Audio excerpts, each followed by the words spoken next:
ത്തിലാണെങ്കിൽ വളരെ വിഷമം നിറഞ്ഞ സങ്കടം നിറഞ്ഞ അവസ്ഥയിലൂടെയാണ് വിക്രം കടന്നു പോകുന്നത് എന്ന് നമുക്ക് കാണാനായിട്ട് സാധിക്കും.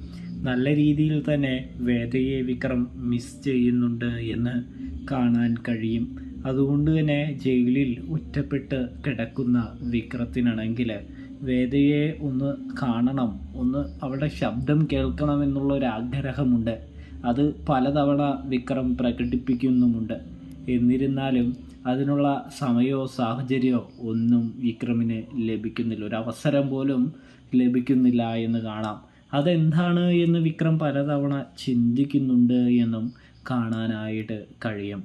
എന്നിരുന്നാലും വിക്രത്തിന് അതിനെക്കുറിച്ച് കൂടുതൽ അർത്ഥമൊന്നും കണ്ടെത്താനായിട്ട് കഴിയുന്നില്ല. അതിനെക്കുറിച്ച് കൂടുതൽ അറിയാനായിട്ട് കഴിയുന്നില്ല. അതുകൊണ്ട് തന്നെ ജയിലിൽ കിടക്കുന്ന വിക്രമാണെങ്കിൽ വളരെയധികം ദുഃഖം അനുഭവിക്കുന്നൊരു കാഴ്ച കാണാനായിട്ട് കഴിയും.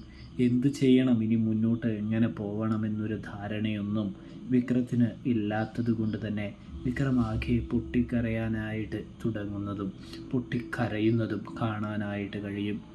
ഇതേ സമയം വിക്രത്തിനെ എങ്ങനെ തിരികെ കൊണ്ടുവരണം എന്ന് അച്ഛനും അമ്മയും ആലോചിക്കുന്നതും കാണാനായിട്ട് സാധിക്കും. കൂട്ടുകാരെ, പ്രേക്ഷകരെ.